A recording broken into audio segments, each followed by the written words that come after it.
This is the YouTuber Finding Sky. Skylar, she's a lesbian, but she posted this video saying, I want to be religious, but I'm gay. So I'm really curious to see what her thoughts are. Let's have a look. Me and religion have always had a complicated relationship. See, I never grew up in an overtly religious household, but my mom did take me to church a few times between the ages of 7 to 10. I remember the church's youth group being pretty dope. I mean, they always had ice cream and an air hockey table, so I don't think I ever necessarily dreaded going, but the message of the pastors always seemed to kind of go over my head. Fast forward to my teenage years when I came to the realization that I like big booty. This is kind of hectic. I haven't watched this video. Watched a load of her other videos. I actually like this girl. I think she's kind of funny. She reminds me of like a Nathan Zed / Zendaya's MJ in the Marvel films. She's funny. I like her. I'm gonna bleep out some of this language, but and instinctively I rejected religion entirely because in my head. Oh, okay, interesting.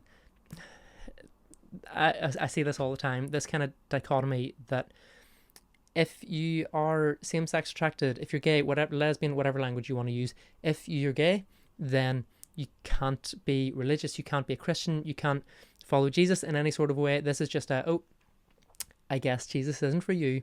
Hard luck. Unless you want to become straight.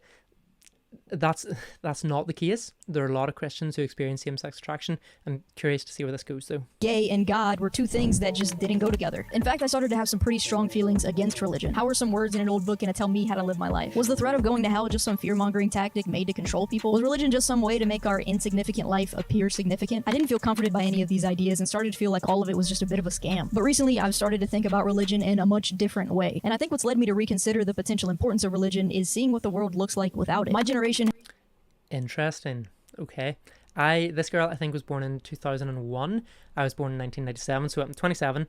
I'm just a little bit older than her, and I was of that generation where like Dawkins was a big name. Okay, the new atheism, Dawkins and Hitchens and all those people were like a really big deal and felt like a really big threat to Christianity, the God delusion, all this sort of stuff, and Christians were pushing back against it, saying atheism means that life is meaningless. Atheism means that there's no moral culpability, like all of these pushbacks. And now we're starting to see that people got that. People were like, oh, I think that might actually be the case. And we know there is a God. We know that. So this is interesting for her, slightly younger, to be saying, okay, there is value in religion. There is something to this, and atheism is not the one. Okay, let's keep going. Has predominantly lost sight of any sort of God. There's virtually nothing connecting the members of Gen Z except for intense nihilism and infinite doom scrolling. We eat, sleep, scroll, work, and die. There's no strong set of values holding our lives together. There's no community, no greater purpose, no afterlife. People don't even want to have kids anymore. We don't seem to care what or if we leave anything behind. And I think a big potential cause of these issues is the decline of an overarching religion. Regardless of whether you believe a God actually exists or not, religion as an ideology is supposed to provide a set of values that aids in the function of a society. It encourages being... Yeah, so this... Oh, I've actually got a book on it. I've not read this book yet, but it's sitting here. It's about to be read.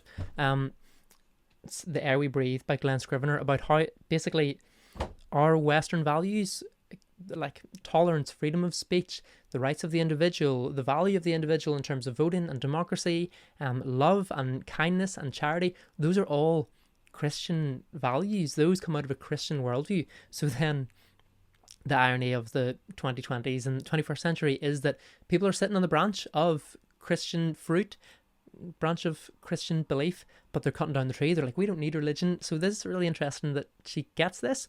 I'm curious to see where sexuality comes in and how she's thinking about that, because that's something I think a lot about.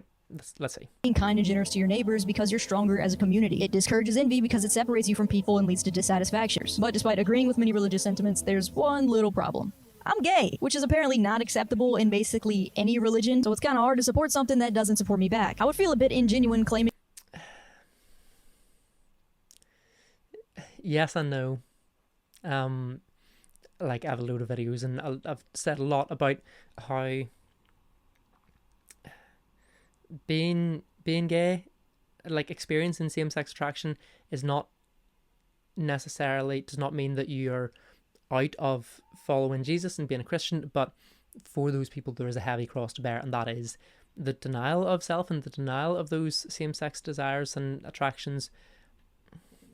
And she's not there yet.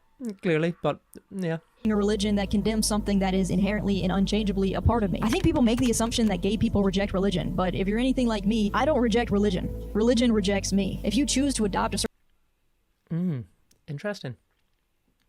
I also think she said about how her sexuality is inherently and unchangeably a part of her. This is like a misconception about same-sex desire, gayness, and Christianity, that people think, okay, if I'm gay but I want to be a Christian, then I'm going to have to not be gay, but I can't not be gay, so I can't be a Christian. Whereas, like, show me in the Bible where it says that heterosexuality is a mark of godliness. Some of the most ungodly Christians, people who claim to be Christians, are straight. And there are many godly people who are following Jesus and who are same-sex attracted, but who deny that. I'm thinking, oh, there's all the big names, you know, your Jackie Hill Perry, Beckett Cook, Sam Albury, Vaughan Roberts, saying we don't reject religion, religion rejects us. That is challenging. certain religion, I believe you also adopt the responsibility to uphold the values of that religion. So even if I wanted to be a part of one, am I not just instantly excluded for failing to uphold one of its core values? I've wrestled with these ideas for a long time, and I want to be clear that I'm not claiming to have the right answers. I'm just sharing my perspective as someone who appreciates the values of religion, yet whose existence essentially defies God. Unfortunately, I feel like I would weaken a religion by claiming one. There's no... It's such a shame that this is how she views that. She's said in another video, like, she grew up in, I was like, I don't know if she said Texas, but like the deep south, the idea that, oh, like, my existence defies God. Like, is that not the case for every human? If that's the way you're thinking, if it's like, okay, there is part of me that is contrary to what God teaches, I desire something, I want something, and I think something is good, but God says, no, you shouldn't want that, you can't have that, and it's bad. Like, that's all of us. That's me. That's every human. That's what it means to be a Christian and to live as a follower of Jesus, not to come to God and say, look, God, I'm squeaky clean now, I'm ready to be embraced by you. No, it's to come and say, look, God, there is stuff in me that I think is good, but you say is bad, you say is wrong. And so, yeah, becoming a Christian then is about submitting to God and saying, God, do with me what you will. I'm going to follow you, even if I don't necessarily want to in certain areas. I mean, there are things that I want to do that God doesn't want me to do. Sometimes I still do them. That doesn't... God's faithful and forgiving, and, you know, that's... Yeah, okay. A way for me to adopt a religion without inadvertently tainting it. God's not a buffet. You can't choose one ideal to follow and then ignore the next. If you choose to follow a religion, there should be a deliberate and conscious devotion to it. Something that I think about a lot is how I want to raise my future. This is, like, quite, for a girl who, on the one hand, doesn't really, doesn't understand the nuanced view of scripture and Christianity and gayness.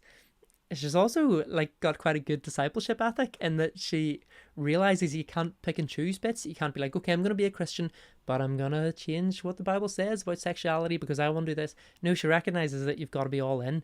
This just makes me just wish that she got it, you know? Your kids. And more often than not, I come to the conclusion that I would much prefer to raise them religiously. As I've mentioned in this video, I do think that religion is overall a good thing. The values in and of themselves are beneficial. But if I want my kids to be religious, then shouldn't I be religious too? I mean, that's kind of the predicament that this whole video is about. I feel drawn to religion for a multitude of reasons, yet I don't feel like I belong in it. Would I weaken this? Yeah, if you want your kids to be religious, if you want them to follow Jesus, you got to follow Jesus too. You see it, this is a total tangent, but side note, whenever you see, like, parents sending their kids to church, or one parent going to church and the other one stays at home to watch the football, it doesn't pass on. You know, you got to disciple your kids if you have kids.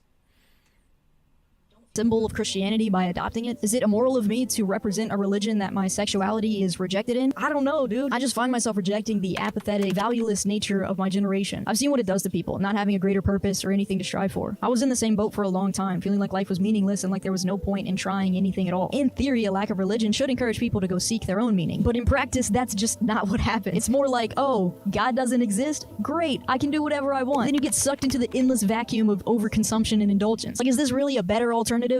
Who? That's a bar.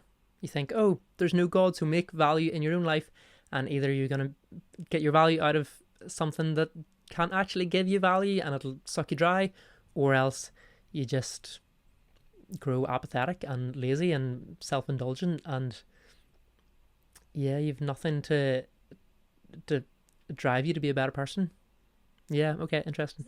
Was benefiting from rejecting religion. I think my generation and those to come would benefit from a return to some amount of traditional values. Religion was once the foundation of society's ideals and morals, but now the media is the main source telling us what's right and wrong. And that's scary, because if you don't consciously choose a value system, then the media will unconsciously choose it for you. The media will inadvertently become your religion if you... Oh, that's a...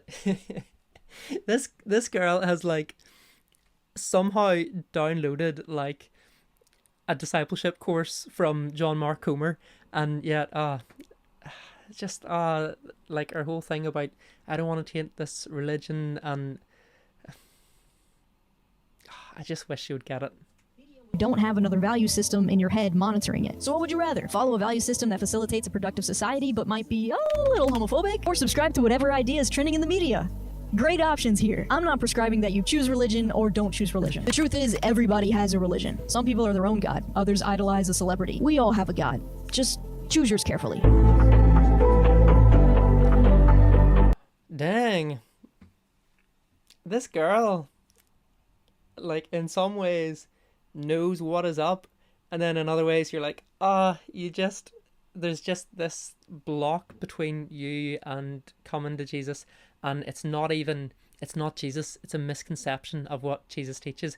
I've been reading Mark a lot recently, and I love whenever Jesus says in chapter 8, end of chapter 8, he's like, if anyone would come after me, they must deny themselves and take up their cross and follow me. Or another way of translating that is that, like, if anyone wants to come after me, if anyone wants to follow me, they must deny themselves. So there is a sense that, okay, I want to follow Jesus, but I also want this other thing that Jesus is asking me to deny. The life of discipleship and how that's lived out is by denying yourself and following Jesus, and having desires that are contrary to what the Bible teaches doesn't exclude you from being a Christian. It just means that you're actually not the Messiah. You're not Jesus. You're not perfect, but you're human. Do you know? That's why Jesus came. Not so that like squeaky clean people could have like a figurehead, but so that those who are sick, who have the human condition, sin, those who are sick could come to the doctor and say, look, I have this and I need you to heal it for me. Jesus says it's not the healthy who need a doctor, but the sick. I think we should pray for this girl. I think I'm gonna put her on my prayer list. I like her. Skylar, if you're watching this, hit me up. I don't know. Yeah, I like this girl. I think she's funny. I wish she got it. If you're watching this, here's a video that might explain things a wee bit more. I hope it helps. God bless.